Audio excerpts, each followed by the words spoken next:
Bienvenidos a la segunda de las sesiones de charlas con motivo de la exposición de Antoni Muntada Agut Academia. Bienvenidos al CICU otra vez y les tengo que pedir un poco de disculpa porque están ustedes estrenando la sala, y por eso todavía casi como huele a recién pintada, ¿no? Hoy tenemos la suerte de tener con nosotros a Juan Carlos Mogan, a quien yo tuve la suerte de conocer en una reciente jornada y me pareció que era lo que dijo y cómo lo dijo, me pareció que era interesante y que podía aportarnos cosas a estas sesiones reflexionando sobre la universidad y la cultura y también reflexionando sobre lo que Muntadas ha hecho en ese dispositivo que nos ha montado en la sala de exposiciones de la planta alta. Juan Carlos Mogan es profesor titular de Moral y Política en un departamento transversal e interdisciplinar, en un departamento de Historia, Geografía, Filosofía en la Universidad de Cádiz, donde imparte clases y donde de alguna manera lleva a cabo sus trabajos y sus reflexiones principalmente sobre el filósofo, pedagogo y psicólogo, creo que también era, John Dewey, en el que creo que, al que yo no conocía antes de haberte conocido a ti y que he releído, del que he visto algunos textos a partir de tus comentarios, ¿no? Creo que era especialmente apropiado porque él me corregirá porque él es un experto en este tipo de historia, pero creo que Dewey, entre otras cosas, planteaba que la universidad era un lugar donde había que transmitir experiencias, fundamentalmente, donde había que ejercer unos objetivos morales y éticos en la educación y que esos principios eran los que los docentes y los profesores debían transmitirle a sus alumnos más allá del conocimiento puro y duro tal y como lo conocemos, ¿no? A mí me gustaría que en torno a esa reflexión que tú vas a hacer sobre Agut Academia, también, si es posible, que me contestara o que nos contestara a toda una cuestión, es si realmente tú crees que la Universidad Española está preparada para que esas experiencias sean transmitidas y si realmente esos principios de ética y de moral, que yo los tengo siempre como una cosa muy elevada, son fáciles de transmitir a los alumnos y si los profesores estamos preparados para transmitir esos materiales, ¿no? Creo que somos más del día a día y que no nos cuestionamos realmente esas grandes enseñanzas que son las que en definitiva creo que quedan. Me imagino que eso saldrá en tu charla, que tendremos ocasión de debatirla al final. Y bueno, simplemente el plantearnos si los profesores realmente tenemos que ser una guía para los alumnos o simplemente informadores de los alumnos. Si con eso nos lo dice, yo creo que a mí me ha hecho un favor por lo menos para mi práctica interna. Y bueno, estamos a tu escucha, tienes el tiempo que creas conveniente y después si queréis debatir y plantear alguna historia, pues... Vale, muy bien, pues nada, muchísimas gracias, Luis, primero por invitarme a estar aquí y por darme la oportunidad también de expresar mi punto de vista sobre este proyecto de Muntada Agut Academia. Los textos de Muntada, entrevistas, ¿no?, que él ha hecho una serie muchas de ellas muy relevantes, es decir, personas conocidas y muchos de ellos miembros de esto que él denomina academia, están llenos de perspectivas, de matices, que abren un amplio abanico de cuestiones acerca de la función de la universidad. Él se llama Agut Academia. Una primera observación que yo quería hacer, ahora termino de presentar la cosa, Quiere decir que hay muchas perspectivas. Yo me voy a enfocar solo en diríamos, un abanico de cuestiones que tiene que ver con la presencia de valores morales y cómo relacionar el mundo de la academia, de la universidad. Yo diría, como una primera cosa, se habla, ¿no?, los textos, una de las primeras cosas que aborda es sobre si academia y universidad es lo mismo. Yo creo que es un debate que también tiene su interés, ¿no?, pero yo esto lo voy a dejar de lado, ¿no?, esta distinción entre academia y universidad, porque me parece que en nuestro contexto no es tan relevante, y desde luego no lo es para el ámbito de cosas al que yo quiero referirme hoy aquí.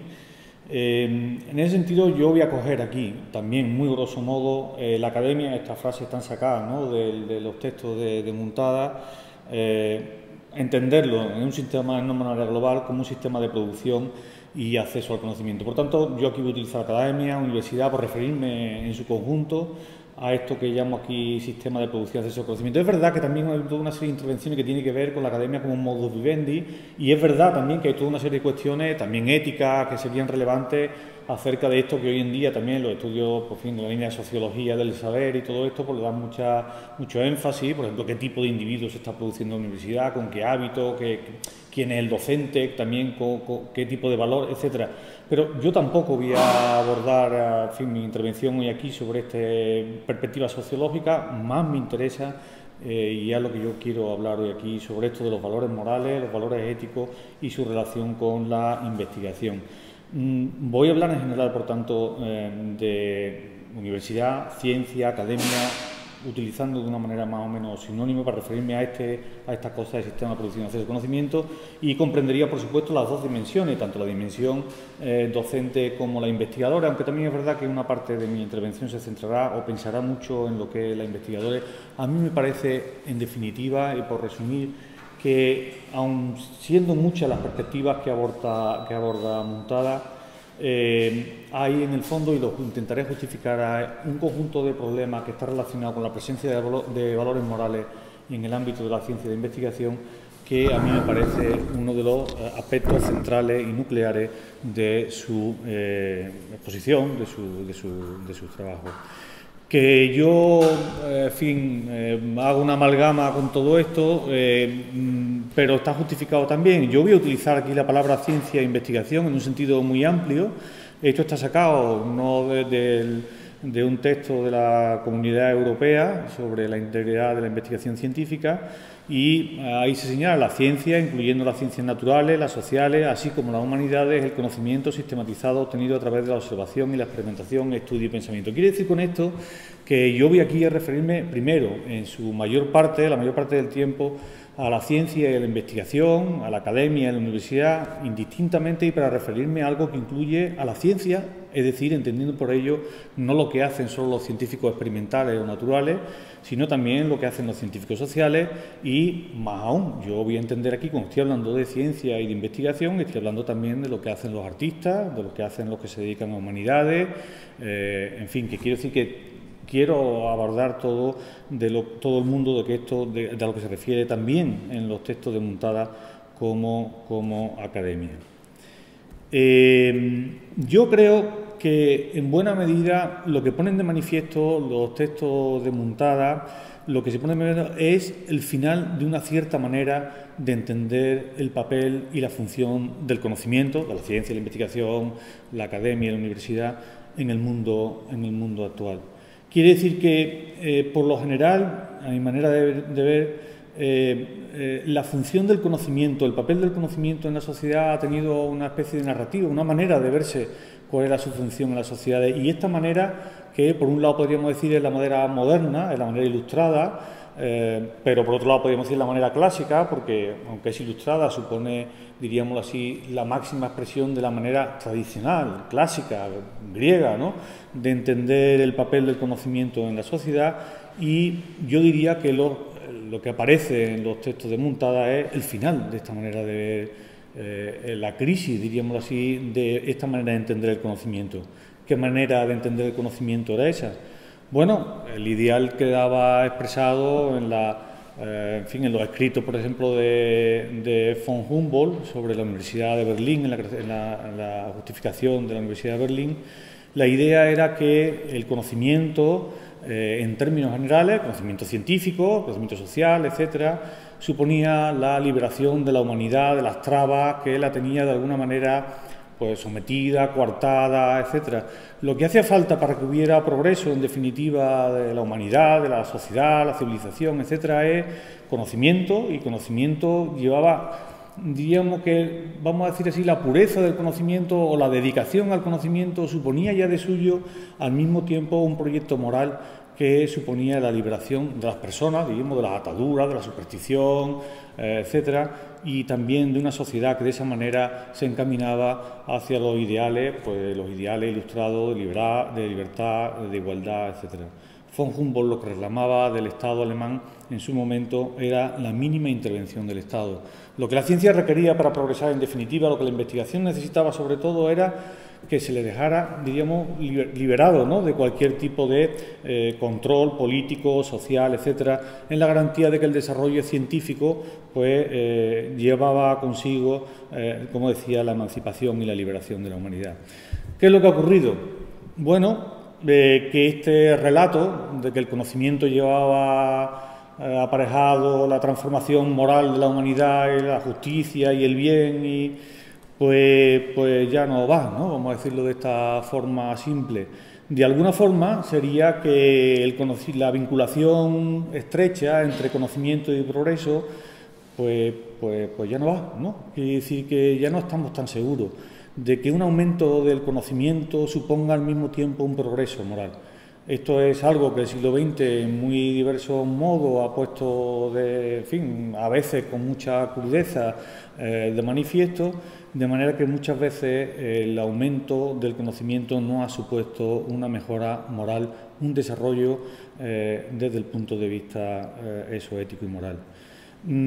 Otros supuestos que estaban ahí detrás de esta interpretación del papel del conocimiento y que subyacían, ¿no?, a esa interpretación, pues también de alguna manera pues han perdido su vigencia. La verdad ya no es algo que está ahí, nosotros vamos tras ella para descubrirla, y la sospecha, en definitiva, porque el conocimiento tiene algo de construcción, ¿no? Es uno de los temas que ahora, luego más tarde, tendremos que, o me gustará señalar. El conocimiento no es simplemente el descubrimiento de algo que está ahí, sino que tiene algo, como digo, de intervención, de proyección, de construcción humana, y en ese sentido, pues en fin, está el problema de la objetividad del conocimiento. Puede ser que el sistema universitario, que la academia, que la ciencia, puede ser que no contribuya a la emancipación humana, puede ser, digo que este es un tema, ¿no? Aparece, por ejemplo, en los textos de Muntada continuamente. Puede ser que lo que está haciendo es defendiendo un orden social determinado, y posiblemente este orden social no sea el mejor, no sea el más justo, no sea... De manera que esta sospecha, probablemente impensable hace, no sé, 200 años, ridícula, por así decirlo. Sin embargo, hoy, en los textos de Muntada, insisto, aparece continuamente, es una sospecha que está ahí detrás. Quizá, ¿no?, el conocimiento está al servicio de otros ideales, intereses, etcétera.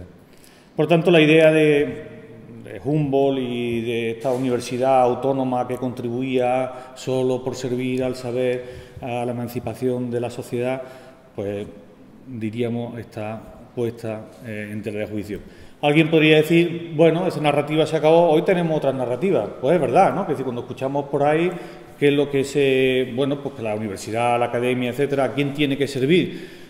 Bueno, pues sirve a los usuarios, que son los que demandan un servicio de la sociedad en ese sentido, o al servicio de las necesidades económicas, una orientación mercantil, que es lo que muy a menudo se escucha cuando escuchamos a los políticos hablar del conocimiento y de la ciencia, pues enseguida la importancia que tiene para el desarrollo económico de la sociedad, etcétera, etcétera. De manera que, bueno, sí, existen otras narrativas sobre el saber universitario, pero habría que decir, sobre la academia, la ciencia, etcétera, habría que decir que hay, bueno, está esto que he puesto ahí al lado, que dejan de lado algo que, pues, suscita problemas, ¿no?, diríamoslo así, que dejan de lado el carácter político, dejan de lado ver cuáles son los ideales éticos políticos a los que sirve el conocimiento y la ciencia. Lo que dejan de lado es la vinculación que esa narrativa clásica, ilustrada, etcétera, tenía entre la educación superior, una vez más, investigación, academia, docencia, ciencia, como queráis, y su contribución a la emancipación humana. Esto es lo que no se ve claro. No se ve claro, insisto una vez más, si uno ve las preguntas y respuestas, las entrevistas que hace Muntada, este problema aparece continuamente. No se sabe muy bien, ¿no?, si hoy en día podemos hablar de que la universidad, la ciencia, la academia, etcétera, está efectivamente contribuyendo a un orden social mejor, más justo, etcétera. En definitiva,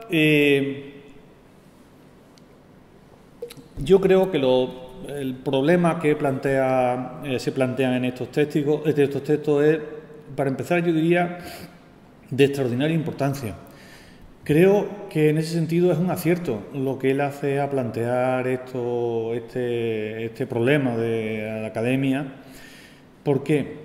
Yo he puesto ahí algunas de las razones de la relevancia de esta cuestión, ¿no?, sobre los valores y el conocimiento. Primero, porque la investigación, la academia, la ciencia, etcétera, tiene una dimensión cuantitativa como nunca ha tenido antes en la historia. Algunos datos vienen a decir que si cogemos, por ejemplo, las publicaciones científicas que ha habido en los últimos 15 años, hay más cantidad de publicaciones científicas en estos últimos 15 años que probablemente en los últimos 200, 300, 400 años. Es tal el volumen de artículos diarios, no estamos hablando en el mundo, sobre cualquier campo de investigación, el que vosotros queráis, el volumen es impresionante, es una cosa inabarcable, ¿no? De hecho, la época en la que hacer un trabajo consistía en buscar qué había publicado, qué referencia había, hoy en día el problema no es que hay publicado, sino cómo tú limitas la avalancha tan extraordinaria de cosas que hay sobre cualquier asunto, cualquier dominio o cualquier campo. Segundo, tiene una dimensión global. Obviamente los medios de comunicación, internet, etcétera, los sistemas de comunicación han puesto al alcance de la mano, así que uno se sienta en su despacho, o yo me siento en mi despacho, en la universidad, cualquiera, ¿no?, y tiene acceso a un volumen de información que se publica, pues no sé, en una revista asiática, en Corea, sobre no sé qué, ¿no? Y entonces tiene una dimensión, global, ¿no?, tiene un alcance como no había tenido, obviamente, nunca antes en la historia. Tercero, porque la investigación y la ciencia tiene una influencia sobre el mundo político cada vez también mayor que en ninguna época anterior. Bastaría poner ejemplos relativos, pues no sé, los más llaman la atención, relativos al mundo de la salud, por ejemplo, o al mundo del cambio climático. En fin, hay muchísimos campos en los que se podrían poner ejemplos acerca de la relevancia de las investigaciones científicas y su influencia sobre la adopción de determinadas políticas. Y por último, un tema que aparece una y otra vez en los escritos de Muntada, en las entrevistas que hace, y que yo creo que está en el trasfondo de toda su preocupación, y es la mercantilización de la investigación, es decir, la influencia del dinero y de la empresa privada en la dirección de la investigación. Por tanto, diríamos que todo esto pone de manifiesto la importancia y la relevancia de la preocupación, diríamoslo así, que justificaría la importancia de este tema de investigación. ¿Por qué habría que prestar atención a esto de los valores éticos en el ámbito de la investigación? Bueno, yo he traído aquí estas razones que aporta Resnick. Ya voy a decir que algunos de los textos que aparecen aquí, o algunas son de este autor. Resnick es mi autor favorito sobre estas cosas de ética de la investigación. Creo que es un autor muy interesante. Él señala 4 grandes razones. La primera es obvia, diríamoslo así, o creo que sí lo es, ¿no? La investigación no es una actividad solitaria, sino colaborativa. Si alguien se representa la idea de el científico como alguien que está, no sé, solo pensando o algo así, pues eso está bastante lejano, ¿no?, de cómo funciona hoy en día el mundo de la ciencia y la investigación. Es verdad que el mundo de las humanidades o de las letras, pues todavía no, pero incluso ahí los trabajos en grupo, los proyectos colectivos son hoy en día dominantes. Por supuesto, en todas las ciencias que son empíricas, etcétera, son grupos de trabajo, etcétera, y hoy en día pensar en la investigación como una actividad solitaria, pues no tiene sentido, ¿no? Desde luego la investigación siempre tiene lugar en un contexto social que, como intentaré poner de manifiesto luego, muy a menudo es determinante, ¿no?, de tanto diríamos, los contenidos, los objetivos, pero también la forma, el método de la investigación. Y en tercer lugar, existen numerosos problemas éticos relativos a la investigación. Esto se pone de manifiesto porque salen los periódicos y así tenemos rectores que dicen que se han copiado los libros, ¿no? O dicen otros, ¿no?, que lo denuncian por plagio. Tenemos, pues no sé, premios Nobel que se ha demostrado, ¿no?, que sus investigaciones pues también, ¿no?, han plagiado. Tenemos pues numerosos casos de fraude de revistas científicas que los resultados pues no obedecían efectivamente en fin, no tenían datos detrás, etcétera. Esto de la existencia de numerosos problemas éticos es tan relevante que hoy en día, pues la mayor parte, no, casi todas prácticamente las universidades, pero también los centros de investigación, por ejemplo el CSIC en España, en Europa por supuesto, todos los centros de investigación hoy en día tienen códigos, normas de conducta que regulan con la mayor precisión posible, a veces ya cada vez más, ¿no?, numerosos problemas de, en fin, relativo a la publicación, etcétera, ¿no? Y por último, ya lo he dicho, esto es sin duda un gran tema, que es el de la creciente relación entre industria privada e investigación. Los datos que, en fin, los últimos que yo he leído sobre esto, hoy en día alrededor del 60% de la investigación que hay en el mundo está financiada por empresas privadas y increciendo, ¿no? Quiere decir que cada vez más, ¿no?, la investigación está en manos de las empresas privadas. Una segunda parte de mi intervención, bueno, esto era presentando el problema. Una segunda parte será analizar el tema de los valores en la investigación, algunas ideas, ¿no?, sobre este tema, y una tercera la dedicaré sobre la relación entre democracia e investigación. Bueno, diríamos que la idea tradicional, que es lo que está en este texto de Regnick, que por un lado estaba el científico, ¿no?, que se dedicaba a investigar, a estudiar, etcétera, y luego, dice aquí, los legisladores, los académicos y el público debían tratar de las consecuencias de los nuevos conocimientos. En realidad, la tesis de Regnick es que detrás de esto lo que había es la idea de que los científicos tratan con hechos y no con valores, y que los valores éticos entre otros, pero no lo único, pues esto ya no era cosa suya, sino que esto era cuestión de otros, académicos, públicos, legisladores, etcétera. La idea que subyacía es la segunda que está ahí, sobre la primera ni entramos en ella. La segunda sería que la ciencia, la idea, diríamoslo así, es que la ciencia, insisto, no tiene valores y que los juicios y los científicos y las decisiones se basan en pruebas y razonamiento, no en valores morales, políticos o de otro tipo. Diríamos, esta era la idea, ¿no?, que subyacía en buena medida, o que ha subyacido en buena medida a esa tesis que ha fundamentado el relato tradicional, una vez más, sobre la ciencia. Naturalmente que hay valores, y cuando hablamos de valores, hay valores de diversa índole, hay valores epistémicos que guían el proceso de investigación. Pero ese no es nuestro caso, no es nuestro problema aquí. O sea, valores epistémicos serían, pues no sé, una teoría es mejor cuando predice más acontecimientos, o cuando es más simple, o cuando es más riguroso, en fin, etcétera. No es nuestro caso aquí analizar cuáles son los valores epistémicos en ciencia, es un tema de metodología de la ciencia, etcétera. Lo que nos preocupa es lo otro, lo no epistémico. Alguien se puede preguntar, bueno, es verdad, los científicos tratan hechos, los científicos no tratan con valores. Bueno, lo que los estudios demuestran, esta clasificación que he sacado también de este autor de Regnick, es que los valores morales están presentes no antes o después, están en todo el proceso de investigación, desde antes, diríamoslo así, mediante, por ejemplo, dice ahí, mediante la decisión del tema elegido. Este es quizás uno de los más obvios, cabría decirlo así. ¿Cómo los valores morales o éticos, cómo valores no epistémicos influyen en la decisión de lo que se investiga? Bueno, yo doy clase de ética de la investigación y cuando planteo estas cosas a mis alumnos les entra un ataque de risa, ¿no? ¿Por qué? Porque no es que tengan alguna influencia, es que según ellos los temas que se eligen en investigación vienen prácticamente impuestos, vienen impuestos por intereses que no tienen nada que ver con intereses de carácter científico. Véase, Obviamente, si estás trabajando para una compañía privada que te está pagando un determinado tipo de investigación, el objeto de la investigación viene diseñado previamente, no es fruto de una lógica interna que obedezca a algo. Pero a su vez, si nos alejamos de ese plano y nos ponemos dentro del dinero público, vamos a decirlo así, pues no sé si sabéis, pero hay líneas que marcan desde la Comisión Europea y a su vez del Ministerio, y se señala pues que las líneas de investigación sobre tal y tal tema recibirán especialmente fondos. Lo que quiere decir es que si tú lo que quieres conseguir fondos para publicar, para investigar, tienes que atenerte a determinadas líneas, a determinados diseños, etcétera.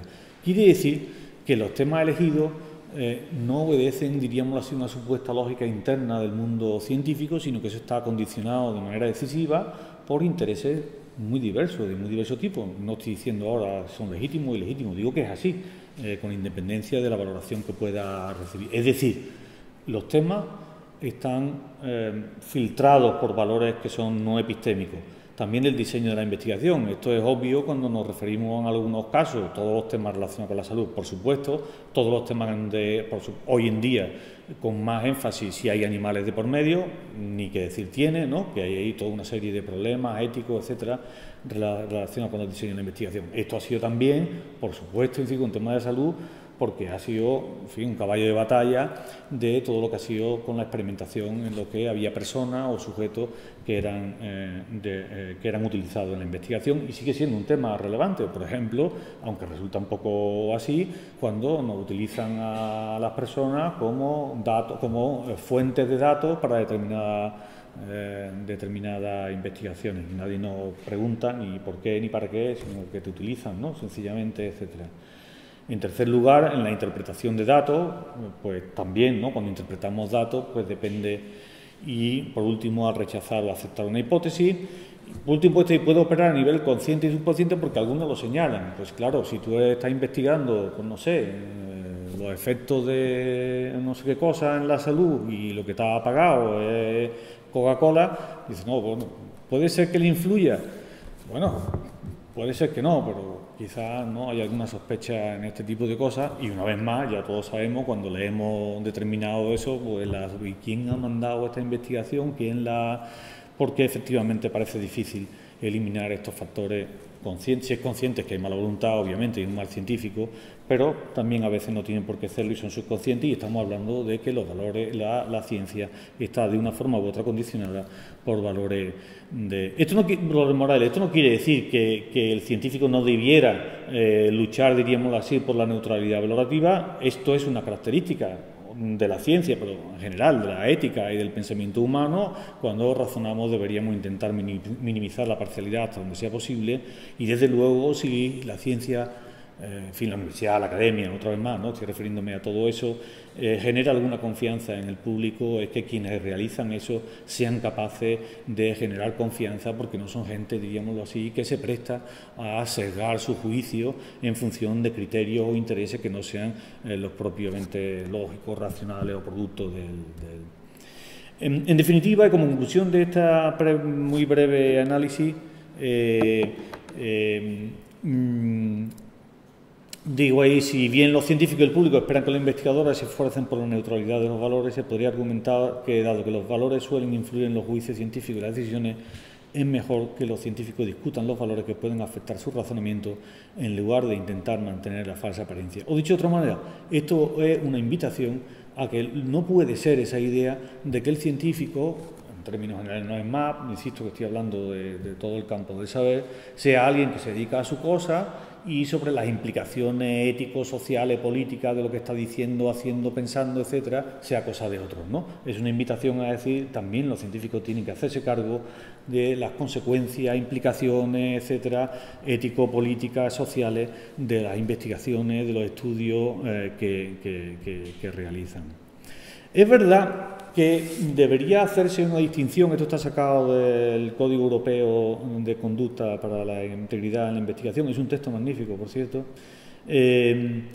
porque es muy claro, en muy pocas páginas está resumido, yo diría, los principales problemas sobre ética e investigación. que se debería, dice el texto, hacer una distinción, dice este texto, entre dos grandes categorías de cuestiones. Yo creo que esto es muy correcto. Cuando lo leí me resultó muy iluminador, porque hay un tipo de problema que tiene que ver, como dice ahí, problemas relacionados con la ciencia y la sociedad, enfatizando el contexto socioético de investigación. Esto es un tipo de problema. Y problemas relacionados con la integridad científica, enfatizando las normas que regulan la investigación. Esto es lo que quieren la gente, es decir, lo que quieren las autoridades hoy en día es esto segundo. Es decir, hay, como decía antes, en todos los centros de investigación hay unos códigos de conducta hoy en día que regulan las prácticas hasta el más mínimo detalle. Por ejemplo, por solo poner un ejemplo muy así, si hay un grupo que está publicando, hoy en día es práctica común, por ejemplo, de 5, ¿no? Pues entonces uno hace uno, otro hace otro y luego publican los cinco, ¿no? Entonces aparecen los nombres de los 5. Esto es una práctica muy común, ¿no?, hoy en día en la ciencia empírica. Entonces, tú que has publicado, ¿no? Tú 5 publicaciones este año, de 3 de ellas a lo mejor no tienes ni idea, ¿no?, porque lo han hecho otros compañeros de su... Entonces, pues hoy en día esto es una mala práctica científica. Como eso, pues hay todo un listado, ¿no?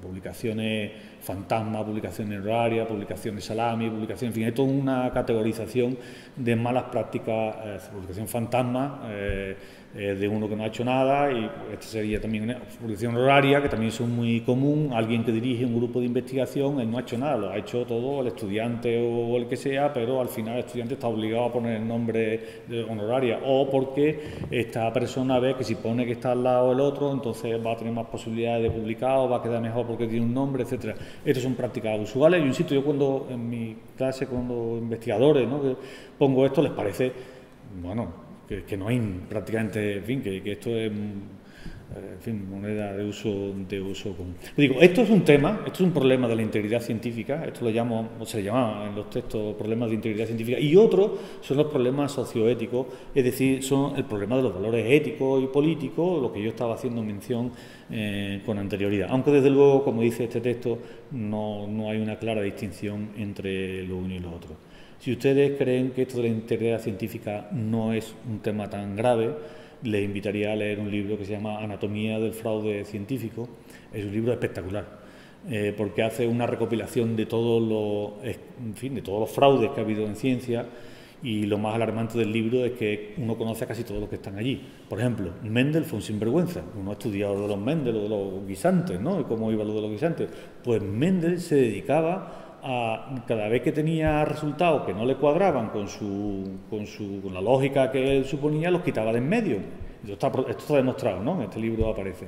Entonces, bueno, pues Mendel, uno que estudió cuando era chiquitillo, ¿no?, estudiaba los guisantes, pues resulta que quiere decir que había falsificado sistemáticamente y conscientemente datos. Este es un ejemplo. El libro está lleno de científicos que todos conocemos, que resultan famosos, y muchos de ellos han cometido esto que se llama hoy en día malas prácticas científicas, omitiendo datos, inventando datos, copiando datos de otros, en fin, ¿no? El libro es escandaloso, diríamoslo así, y pone de manifiesto que estamos ante un problema de relativas dimensiones, ¿no? En los últimos, si no hablamos ya de Mendel, estamos hablando de los últimos 15 años, la lista, diríamoslo así, de fraude científico es colosal, es espectacular totalmente, ¿no? De manera que, bueno, este es un tema, aunque a mí personalmente me interesa menos que el otro, que es, yo creo, todavía de mayor peso y relieve que este de los relacionados con la integridad científica. ¿Qué ocurre con esto? Bueno, ocurre que este texto que decía del Código Europeo de Conducta para la Integridad Científica pone de manifiesto algo que yo creo que es de extraordinaria importancia. Este texto viene a mostrar que es un texto que han escrito pues, una serie de sabios, yo qué sé, gente que sabe mucho de estas cosas, que le encargan pues, hacer un análisis de qué está ocurriendo desde el punto de vista de la responsabilidad científica, de los científicos. A ver si no me equivoco, un momentito. Si yo quiero esto. No. Un momentito, a ver si se... Ay, ya verás.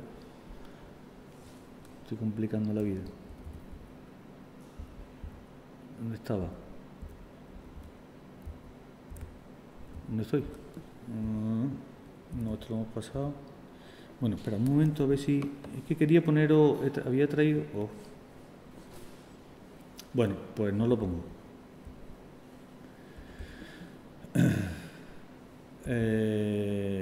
Esto lo hemos pasado. Estaba aquí. Bueno, yo tenía aquí en otro puesto una transparencia sacado de este, que era un cuadro donde lo que venía a poner de manifiesto es cómo las investigaciones científicas, esto es en Europa, un estudio sobre Europa actual, este texto tiene 3 años, no atiende necesidades, sobre todo lo que llama aquí generaciones futuras o grupos sin voz. ¿Qué quiere esto decir? Quiere esto decir que hay demandas sociales, hay necesidades de temas que se deberían investigar, que se deberían estudiar, hay asuntos, problemas, necesidades, intereses que no son atendidos sistemáticamente por el sistema de investigación. Y uno dice, bueno, ¿y por qué?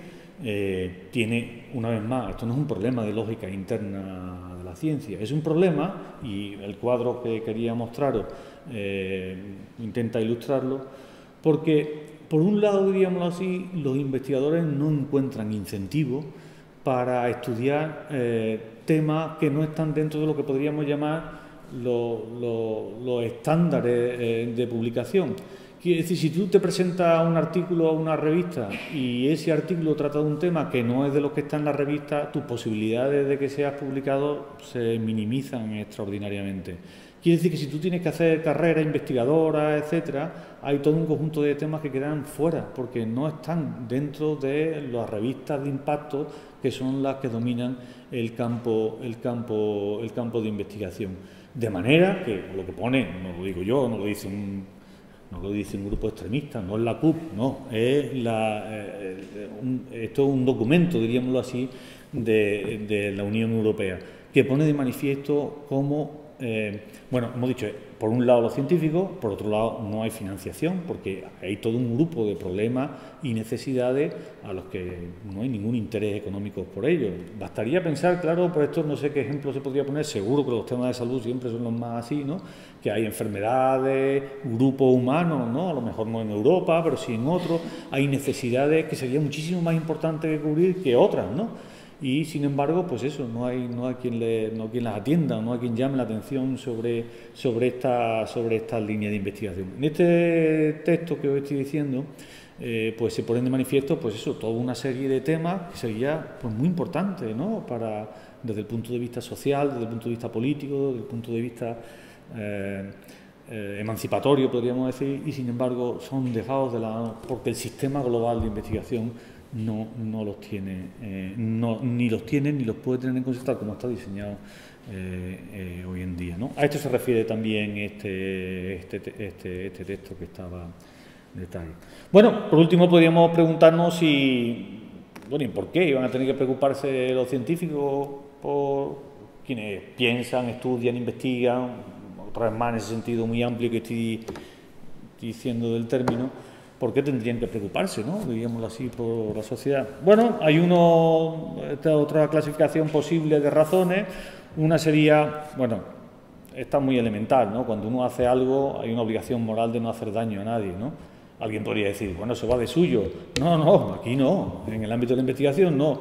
Preguntarse si aquello que yo estoy haciendo, pensando, investigando, tiene consecuencias que algo que podría tener consecuencias negativas para la persona, no es una ingenuidad, quiere decir que es un tema, es algo relevante. Habría que preguntarse, primero, es obligatorio, cabría decirlo así, moralmente obligatorio como ser humano, preocuparse si lo que uno hace le está haciendo daño a alguien. Segundo sería no ya si no le está haciendo daño a alguien, sino si lo que yo estoy haciendo puede beneficiar de alguna manera y cómo a alguien. Y tercero, este es un argumento que a mí me interesa mucho, el tercero, los científicos tienen obligaciones morales con la sociedad porque ellos han pertenecido a instituciones que han hecho que ellos sean pensadores, investigadores, etcétera. Quiere decir esto que uno no ha aprendido, no está en un sitio, no sé, caído del cielo, como quien dice, ¿no? Ha sido formado por una institución y diríamos en ese sentido tiene una deuda, ¿no?, con la institución y la sociedad que les ha formado. Sobre esto cabría decir mucho, aunque voy a intentar acabar más rápido para que nos dé tiempo, si hay tiempo, hablar y no alargarme en exceso. La última idea sobre este apartado de los valores en la investigación. He llamado la atención sobre esta frase que he sacado del libro del Handbook of Qualitative Research, que dice que los autores de este estudio consideran, fijaos, la caracterización de la ciencia y la investigación científica como un proyecto democrático comprometido con la justicia social en una época de incertidumbre. Bueno, yo creo que la frase tendría mucho, ¿no?, para comentar, porque no define la ciencia en relación, como hemos dicho, con otros valores quizás que tradicionalmente hemos asociado con ella, sino que entiende que una característica esencial de la ciencia es esto, ¿no?, que es un proyecto que está comprometido con la justicia social en una época como la nuestra, ¿no?, de extraordinaria incertidumbre. Bueno, pues sobre eso es la tercera parte y última de mi intervención hoy, que es sobre la relación entre la investigación científica y democracia. Y esto dividido en dos partes, voy a intentar también ser muy breve. Uno, sobre el papel del conocimiento en una sociedad democrática. En la segunda parte, lo que he intentado mostrar es la relevancia y la importancia de los factores éticos y morales en la ciencia y la necesidad, diríamoslo así, de tener en consideración este elemento. Y en esta otra parte me gustaría, esta relación entre ciencia y democracia. En la primera, el papel del conocimiento en democracia, y sobre la relación democracia, autonomía individual y el papel del conocimiento y del saber en relación a ello. Claro que cuando hemos puesto aquí esto del papel del conocimiento en democracia, pues es verdad, esto cuando se habla de democracia hay muchas maneras de entenderla. Hoy es un día complejo hablar de democracia, pero bueno, yo qué sé, nos hace un poco de abstracción, ¿no?, de determinados problemas. Diríamos, hay muchas formas de entender la democracia. Tiene que ver, por supuesto, ineludiblemente con el cumplimiento de determinadas características formales que son las propias de un Estado de Derecho. Va de suyo, que me parece indiscutible, no hay caso con ello. Pero uno podría entender que ciertamente bastaría con esta caracterización para decir que la democracia es un sistema formal que tiene una serie de reglas de juego, diríamoslo así, y una vez que la cumplimos, pues ya está, ¿no? Bueno, hay gente que entiende que eso es la democracia. Estas primeras concepciones que he puesto ahí, la democracia competitiva, que decía, la democracia es un sistema donde compiten partidos políticos que tienen rendimiento, que son votos para luchar por el poder, etcétera. Es una manera de caracterizar la democracia. Otra gente que podría decir la democracia pluralista, pues la democracia, en fin, en los sistemas actuales hay muchos intereses y el pluralismo, intereses muy distintos, y simplemente la democracia es un régimen que, arreglado, diría de alguna forma, formalmente, pues permiten el triunfo de los intereses que son mayoritarios en un momento determinado, dejando, diríamoslo así, que los minoritarios pudieran en otro momento. Otra manera de ver esto sería: democracia depende de la participación de las personas, consiste, ¿no?, básicamente que las personas expresen, participen, etcétera, y ahí radicaría tanto más democrática una sociedad cuanto más participativa es. Pero en el último lugar hay quienes defienden, y esto es donde estamos en esta visión, porque las tres anteriores no hemos dicho algo sobre el conocimiento. Es decir, se podría caracterizar la democracia sin que nosotros tengamos ahora que hablar con una, vamos a llamarlo así, dimensión epistémica, es decir, una dimensión que haga relación a la verdad y al conocimiento. Esta cuarta sería que en la democracia del sistema político donde triunfan los mejores argumentos y razones. Le digo que es un día pésimo por hablar de estas cosas, pero en fin, ¿no?, ¿qué vamos a hacer, ¿no?, en lo que nos ha tocado? Entonces, que la democracia es un sistema donde triunfan los mejores argumentos, las mejores razones, y que un público que atiende, diríamoslo así, a estos mejores argumentos, razones, pues delibera, ¿no?, es decir, discute y llega a determinadas conclusiones.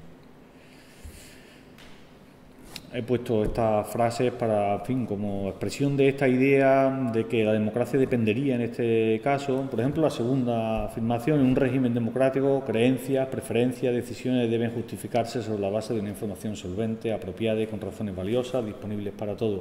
Bueno, esto es una manera de entender la democracia que hace relación a que es importante para el sistema político democrático que la gente sepa, tenga información adecuada y en fin, razones, diríamoslo así, y delibere y decida. Esta sería una visión que establece una relación entre el sistema democrático y el conocimiento, o el sistema democrático y la ciencia. Esta frase de Sartori, que también ilustra esta idea, es: de todos los sistemas políticos, el que más crucialmente depende de la inteligencia es la democracia. Ya hemos dicho, es verdad, esto es una manera de entender la democracia. Pero sí es cierta esta manera, si no, en fin, nos afirmamos detrás de esta manera de entender la democracia, entonces lo que nosotros tenemos que efectivamente hay una vinculación entre democracia y el triunfo del conocimiento, de la ciencia, de la mejor información disponible acerca de cada caso. Eso plantea inmediatamente el problema, que es un problema en nuestra sociedad, de cuál es el papel que juegan los científicos, los expertos aquí puestos en este contexto, qué papel juegan en la sociedad. Entonces, por un lado, podríamos decir, es claro, ya lo hemos dicho con anterioridad, la ciencia, la investigación, el conocimiento y los expertos tienen un papel más importante de lo que nunca ha tenido en el ámbito político. Y por un lado los mismos expertos ocupan cargos relevantes y por otro lado es verdad los políticos, etcétera, pues se asesoran a menudo por expertos que deciden acerca de ello. Diríamos que hay una serie de problemas en relación con ello. Hay gente que mantiene que en sociedades tecnocráticas hay un problema de dejar demasiado poder a los expertos, a los que saben, diríamos, acerca de los temas. Una segunda manera de ver esto es que son tan complejos los problemas hoy en día que lo mejor que podemos hacer con ellos es dejarlo en manos de quienes, entre comillas, saben. Y que deberíamos quizás dejarle a ellos, a los científicos, a los expertos, etcétera, decidir sobre esta, y que no deberíamos, por tanto, influenciarlo con nuestro control público. Yo he puesto aquí estos tres modelos, está sacado también en un texto. Tres modelos posibles de pensar cómo debería ser la financiación del conocimiento en la universidad, la financiación del conocimiento en términos genéricos, por supuesto también de la universidad, pero en fin, en general de la ciencia, del saber, etcétera. Uno sería un modelo de planificación social. Obviamente esto históricamente se ha dado obviamente en los países socialistas, etcétera. La idea es que el Estado decide qué se investiga, cómo se investiga, cuánto se dedica a cada cosa, etcétera, lo que se estudia, lo que no se estudia, etcétera. Un segundo sería la absoluta independencia, muy al estilo de lo que había anunciado antes con la Universidad Humboldtiana, etcétera, ¿no? Es decir, la idea de que hay que darle dinero para que tenga la universidad de la ciencia, la investigación funcionen, pero no podemos meternos en ello porque son ellos, los expertos, los científicos, los que deben decidir qué, cómo y cuándo se investiga. Y por último tendríamos un tercer modelo que, en fin, lo que está opinando, la gente debe poder decidir sobre qué, cómo y cuándo se investiga, y a esto le hemos denominado a este modelo de modelo. Cada uno de estos tres modelos, claro, podríamos pensar fácilmente en su inconveniente. Por un lado, el modelo de planificación social es un modelo que pone autoritario y que da un peso a lo social y a lo político quizá excesivo, ¿no? Quizá determinante, y eliminando, diríamoslo así, pues, el pluralismo propio también de la investigación científica. El segundo supone una subordinación de la sociedad a los expertos. Este es un problema también, una queja clásica, ¿no?, sobre el problema de si no estamos apuntando a una sociedad tecnocrática. Y el tercero, pues este de la democracia radical, etcétera, que una democracia osástica quiere decir que depende de la opinión de la gente, y la opinión de la gente puede ser variable, puede no ser consistente y puede no obedecer a criterios. Hay un ejemplo sobre esto también en relación, un ejemplo con la medicina alternativa, etcétera, ¿no? La gente reclamando que hubiera curso, investigación, etcétera, sobre esto, cuando la mayor parte de ella no seguía o no tenía criterio o rigor científico suficiente, ¿no? Bueno, ¿qué decir sobre esto? Una primera cosa es, bueno, es importante que haya financiación pública de la investigación. Rednich pone estos argumentos, algunos no sé si parecen más así. El primero, hombre, yo nunca he estado preocupado por estos temas, pero si lo piensa uno, pues sí, ¿no? Es importante para la defensa y la seguridad, pues claro, sí, ¿no? Esto es muy fácil pensarlo cuando uno no tiene esta cosa, pero efectivamente parece obvio que el conocimiento sobre sistemas de seguridad, etcétera, pues, en fin, no es amigo de estas cosas, pero obviamente debe estar en manos públicas, ¿no?, por razones bastante obvias. El segundo es el que se escucha siempre en los discursos políticos, porque se sabe que es una sociedad que investiga, no sé qué, promueve el desarrollo económico, conduce a aplicaciones prácticas, estaría en esa misma línea de dirección. Luego hay dos argumentos, de son valiosas por sí mismas, a eso me referiré a continuación o más adelante, y bueno, no sé si mucho más adelante. Y dice Redney, esto también tiene su cosa, esto de la investigación y del conocimiento es demasiado importante para que esté dirigido exclusivamente en manos privadas, ¿no? Bueno, son algunas argumentaciones o algunos argumentos, perdón, sobre en defensa de la intervención pública. Recuerda esto a un debate que hubo en los años 20 en Estados Unidos sobre la relación entre investigación y comunicación. Lippmann fue un autor que defendió que los asuntos de la sociedad son tan complejos que la gente no sabe sobre esos temas y es absurdo tener que preguntarle a la gente su opinión sobre temas muy relevantes y entonces él defendía una sociedad democrática. John Dewey escribió en otro sentido intentando mostrar que, y este es un punto que nos interesa desde mi perspectiva, que debería haber una conexión, diríamoslo así, entre por un lado la investigación y lo que podríamos llamar la divulgación de esto. Es decir, cabría decir que un científico no es un buen científico si al mismo tiempo o no se hace buena ciencia, no se hace buena investigación, o no se hace buen conocimiento si no hay una divulgación, si no hay una comunicación, si no se hace saber a la gente, diríamoslo así, aquello que se está haciendo. Y eso tiene que ver con esta cosa de conectar, como dice ahí, la esfera de la justicia y de la capacidad epistémica y técnica. No sé cómo poner un ejemplo, pero desde el punto de vista de la ética profesional me parece un asunto relativamente claro. Esto es, no podemos decir de alguien que sea un buen profesional y al mismo tiempo no sea alguien que comunique, ¿no? Diríamos decir lo que está haciendo, ¿no? No puede ser que sea un saber encerrado, que sea un saber clausurado en sí mismo. Tiene que poder justificar ante la sociedad cómo, cuándo se hace, cuáles son los resultados y en qué sentido es relevante aquello que hace, ¿no? Por último, no sé, si 5 minutos termino, sobre este último aspecto, sobre la relación entre democracia, autonomía moral y el papel, una vez más, del conocimiento en ello. Habría que justificar aquí, aunque digo no quiero abarcar más tiempo, la democracia, una manera de entenderla también es que es la expresión política de la idea del valor de la autonomía moral. O dicho de otra manera, que la democracia es un régimen político que se basa en última instancia en la idea de que los seres humanos, cada individuo es dueño de sí mismo, de su vida y de lo que haga con ella. Esto se ha entendido tradicionalmente en el orden liberal, como la defensa se ha llamado así, ¿no?, de la concepción negativa de la libertad, es decir, la idea de que uno es libre en la medida en que nadie le pone obstáculos en la vida a lo que uno quiere hacer, en la que no hay interferencia en los deseos y las voluntades de uno. Así que, bueno, esta es una manera de verla, aunque insuficiente, ¿no? Esta idea de que la democracia, la expresión política de la autonomía moral, bueno, yo la he puesto aquí, pero me he acordado, ¿no?, escribiendo esto no hace mucho, un libro de Laporta.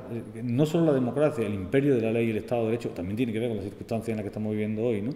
El imperio de la ley, el Estado de Derecho son la mejor protección de la autonomía moral, es decir, de la idea de que los individuos son dueños de su propia vida. Yo creo que esta conexión, ¿no?, entre Estado de Derecho, imperio de la ley, defensa de la libertad individual, es importante. En el sentido no solo de no interferencia, sino en el sentido también de que no podemos hablar de que las personas son libres, son autónomas, construyen, no son dueños de sí mismos, si no prestamos atención a cómo las personas forman su preferencia. Es decir, no es solo yo quiero hacer algo y nadie me pone obstáculos, sino, digo, la democracia no solo tiene que ver con que yo quiero hacer algo y no me pone obstáculos, sino también con la capacidad de demostrar que mis preferencias, mis deseos, mis gustos, mis criterios están basados en una capacidad de análisis reflexivo mío sobre mí mismo. Es decir, dicho de otra manera, no valen todos los deseos, dice, tener como válido cualquiera deseo o preferencia que la gente tenga al margen de su proceso de formación y consolidación, es decir,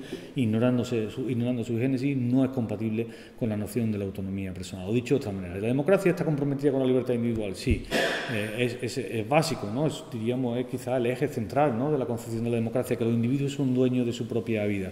Pero cuando decimos que los individuos son dueños de su propia vida, no podemos querer decir solo que no le pongan a nadie obstáculos, sino que son capaces de analizar críticamente, reflexivamente lo que quieren en su vida, por qué lo quieren, etcétera, ¿no? En este sentido, bueno, yo pongo aquí esta, diría, provocadora tesis de Dworkin, que según él, la democracia asume en ese sentido dos principios básicos. Primero es que el valor, en fin, que todas las vidas son valiosas, sería, por decirlo de alguna manera, y que es importante que en la vida la llevemos a cabo, diríamos así, que la llevemos bien, que sea fructífera, que sea exitosa, no en el sentido de que tenga a lo mejor, sino que sea capaz de superar los propios retos que los seres humanos nos vamos poniendo. Somos responsables de los resultados de nuestra propia vida cada uno. La tesis fuerte de Dworkin es que él mantiene que esto es un tema central de la democracia, es un valor básico de la democracia relacionado con la autonomía moral, como decíamos antes. Y para valorar cuando una vida tiene éxito, él distingue. En fin, esto vamos a pasar muy rápido, pero yo creo que es un tema importante, sinceramente, ¿no? En estas dos maneras de valorar la vida, uno está diciendo, modelo de impacto, una vida es valiosa cuando el impacto producido por la vida de una persona es la diferencia que su vida produce en el valor objetivo del mundo, ¿no? O sea, ¿cuándo vale una vida? Cuando produce, ¿no?, cuando hace cosas en el mundo que tienen impacto en la vida de los demás, ¿no? Pero luego habría otra manera de leer esto, dice, el modelo del desafío, una buena vida tiene valor inherente de un ejercicio ejecutado con la afirmación de él sería: la democracia está vinculada con la autonomía moral significa que las personas, su dignidad, etcétera, es que sean capaces de llevar una vida de acuerdo con un propio diseño, con un reto que se plantea, con una realización de las capacidades propias de uno.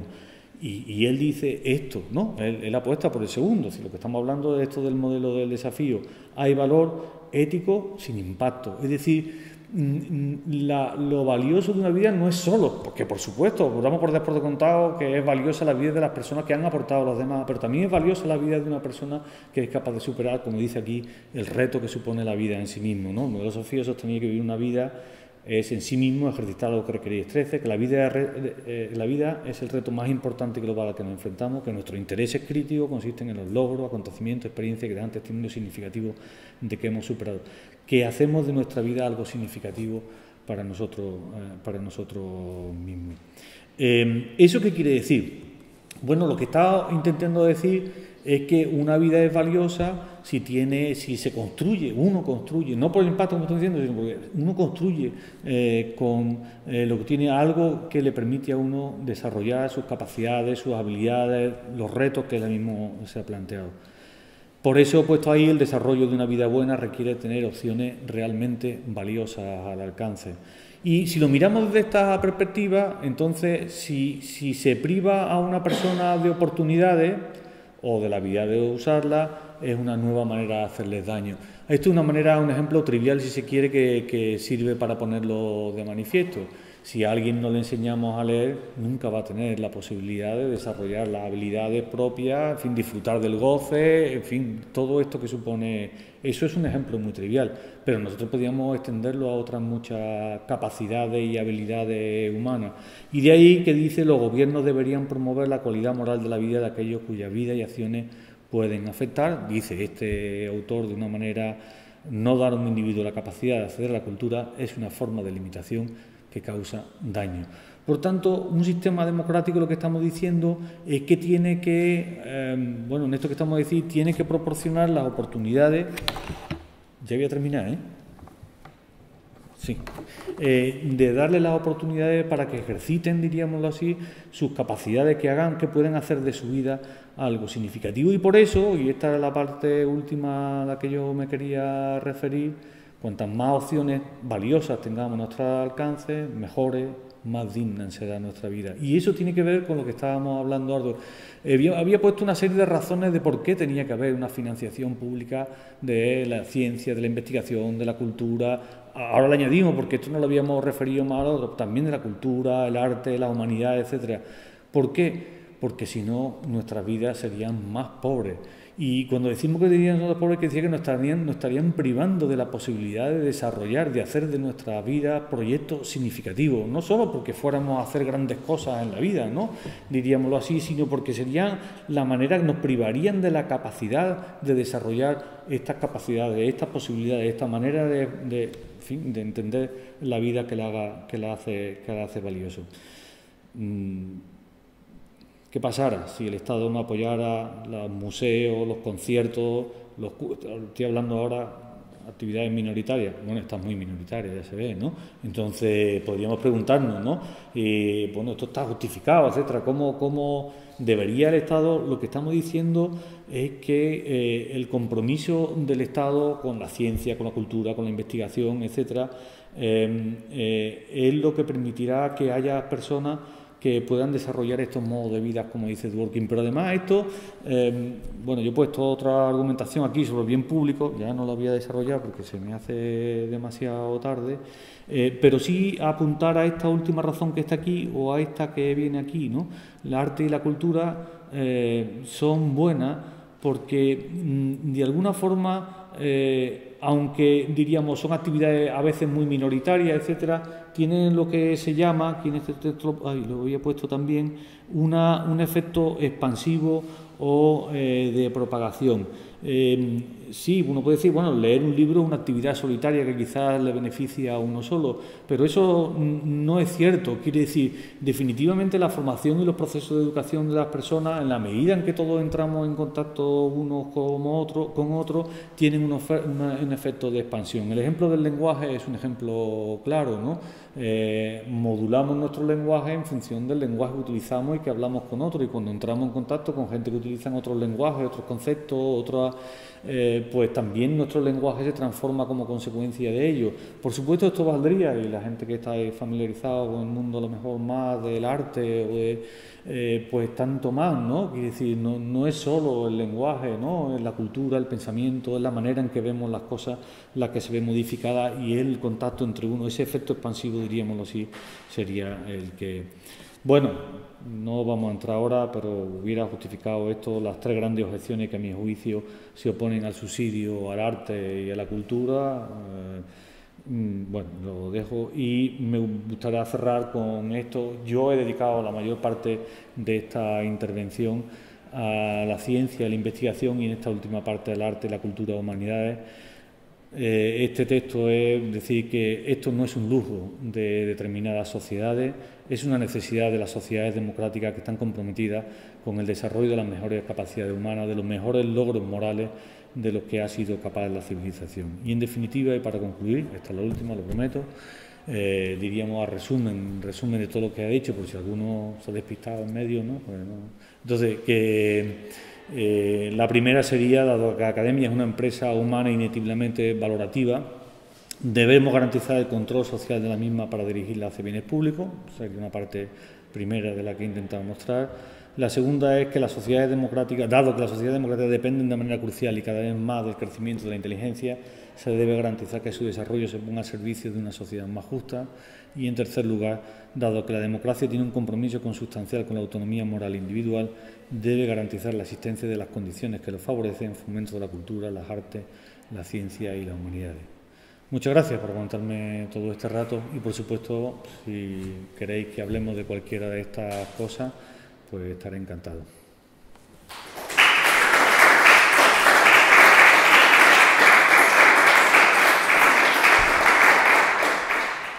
No sé si me he pasado. El momento, si alguno se ha quedado con alguna duda o si tenéis alguna sugerencia o algo que preguntar. Ya, me gustaría hacer una pregunta que compartiéramos, ¿no? Después de 40 años nos hemos dado cuenta que la democracia es un sistema corrupto también, ¿no? Pero, por ejemplo, no se nos ocurre pensar que cuando has tocado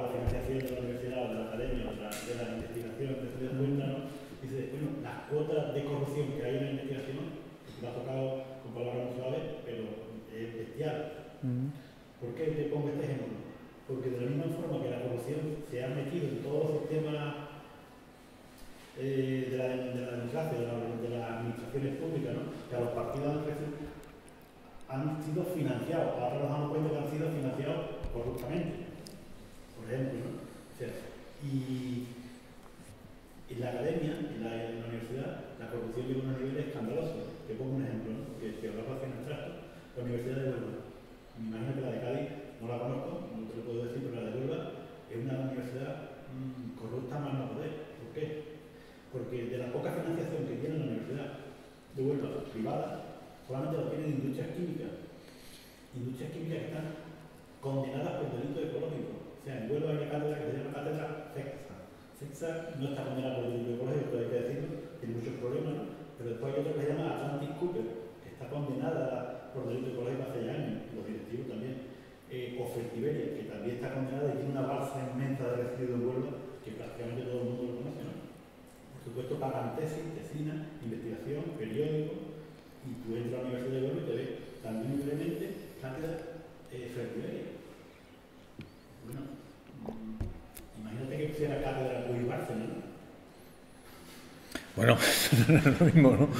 Es mucho que estar listo, es decir, a nadie se le ocurre decir, oye, voy a tener mi tesis, la va a publicar un delincuente, por ponerte un caso, ¿no? Luis Escobar, da igual quien la publique, ¿no? Pero la está publicando, la tesis la está publicando, la está premiando, y todos los sistemas de investigación están dirigidos en Huelva hacia determinados temas, como tú has dicho bien, ¿no?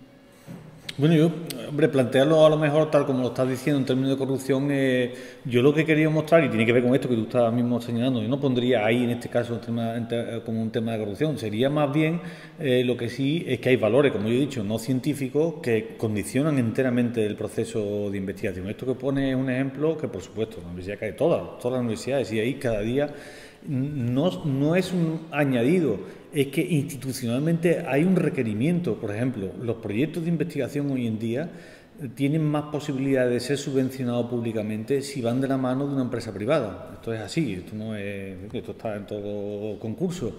Entonces, si tú consigues que tu proyecto de investigación suponga un ingreso para la universidad de X dinero, entonces tienes muchas más posibilidades de conseguir una financiación también pública. Entonces, ¿qué ocurre con esto? ¿Condiciona esto la investigación? Obviamente, ¿no? Sería ridículo pensar que no es así. ¿En qué? Yo lo he puesto los cuatro en todo el proceso. Investigar en el tema que se elige, pero también a continuación tú empiezas a pensar no solo en el tema que se elige, sino que aquellos que están investigando el tema, pues consciente o inconscientemente, pues están sesgados, que diríamos así, en su ¿significa esto que uno está en contra de toda financiación privada de la investigación?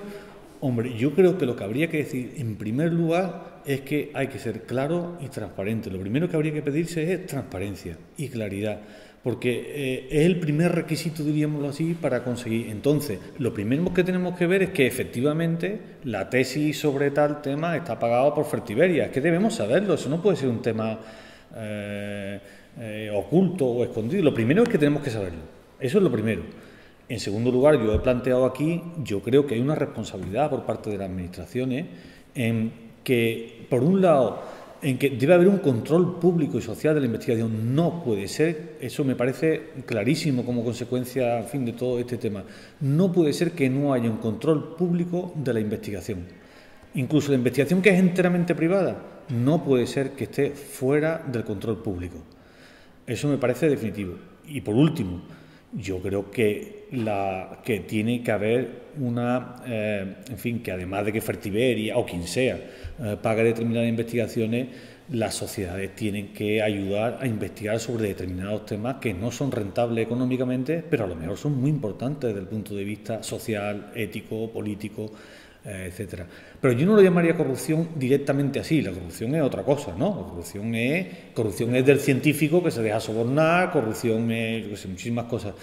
Pero eso en sí mismo no es corrupción. Lo que sí es que efectivamente, que esto es el problema, esto que plantean los textos de Muntada, etcétera, que hay una creciente privatización de la investigación. Eso sí.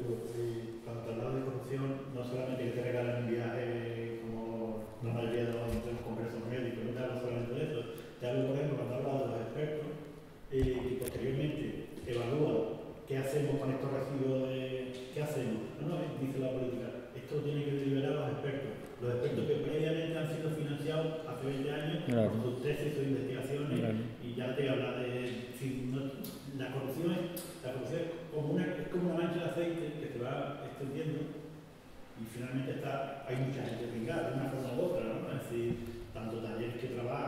puestos de, bueno, cuando hablan de, yo he llegado a hacer listas de decir, cuando dicen, tenemos 16.000 puestos de trabajo, como por ejemplo en el campo de Gibraltar, que es otro ejemplo clásico, ¿no?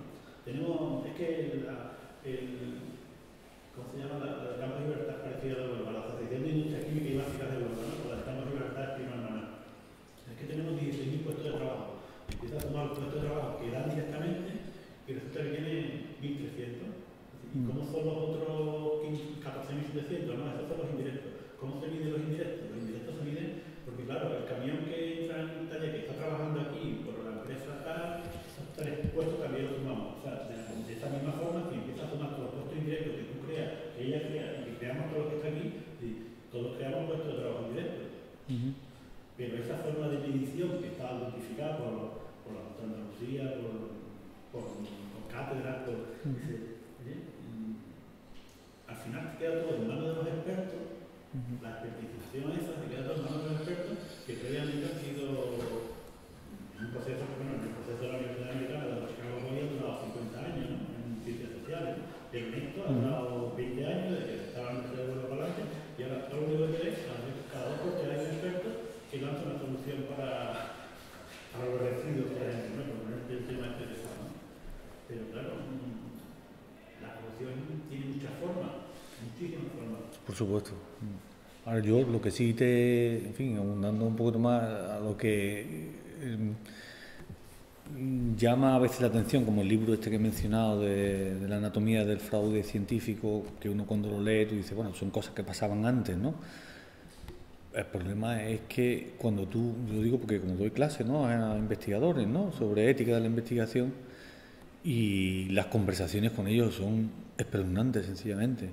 Es decir, las condiciones de precariedad del personal que investiga, la falta de claridad sobre qué les va a suceder en los siguientes años, etcétera, hace que estén totalmente, en fin, en manos de manera que yo, bueno, por ejemplo, las prácticas de estas que yo he hablado de malas prácticas científicas, de integridad, ¿no?, científica, cuando tú le hablas, pues, en fin, por ejemplo, ¿no?, en fin, que es una mala práctica científica la autoría honoraria, se ríen y dicen, ¿tú de qué nos estás hablando? Esto no funciona así. Si tu catedrático es no sé quién y no sé cuánto, tú lo tienes que poner en tu aunque no haya hecho nada, pero te lo tienes que poner. Primero te conviene, porque si no, ¿quién te va a publicar si no aparece el nombre de eso? Segundo, porque aunque no haya eso, ¿qué va a hacer? Te ha hecho el proyecto de investigación y no te contrata para el siguiente, etcétera. Y esto es corrupción. Esto es corrupción, no a grandes niveles, no a grandes, pero como siempre, a veces cuando hablamos de corrupción parece que estamos hablando pero a veces la corrupción dimana de los comportamientos cotidianos y la pregunta es, ¿hay corrupción en este sentido en la universidad y en la investigación?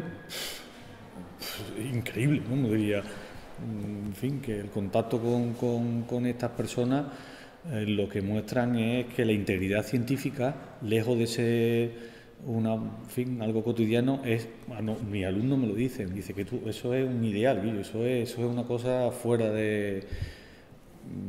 Entonces, pues que sí, bueno, yo lo que he intentado en esa parte de la intervención es poner de manifiesto la importancia de esto es muy importante en el desarrollo de la sociedad, ¿no?